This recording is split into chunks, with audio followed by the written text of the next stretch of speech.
कुंडलिनी जागृतीचा माझा दिव्य प्रवास. माझ्या अंतःकरणाच्या शांत कोपऱ्यात एक दिव्य ज्योत हळूच जागी झाली.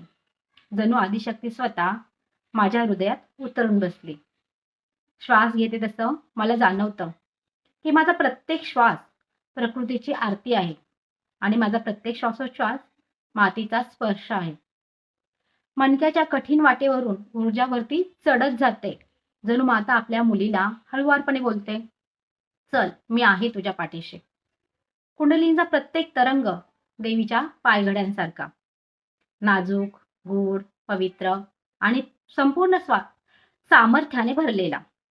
तिसरा नेत्र जेव्हा उघडतो तेव्हा मला माझं स्वतःचं दर्शन नाही, तर मातेला पाहते मी, माझ्यातून माझ्याकडे माझ्यासाठी चमकताना.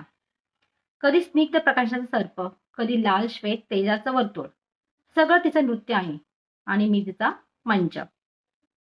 लोकांचे ताण, कुटुंबाच्या छाया, इतरांच्या नजरा आज काहीच त्रास देत नाहीत.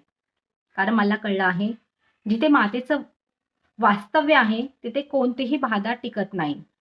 मी जेव्हा अगदी मनापासून रात्री झोपताना थँक्यू आदिशक्ती माता असे बोलते, तेव्हा माझ्या भोवती अगणित दीप पेटतात. जणू देवीने स्वतः माझ्या मार्गावर कांचन प्रकाश उधळला आहे.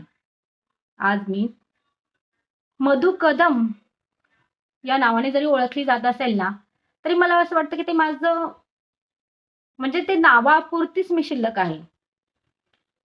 माझा आध्यात्मिक प्रवास कोणतंही लक्ष्य नाही, तो माझा जप आहे, माझं स्तोत्र आहे, माझी आरती आहे.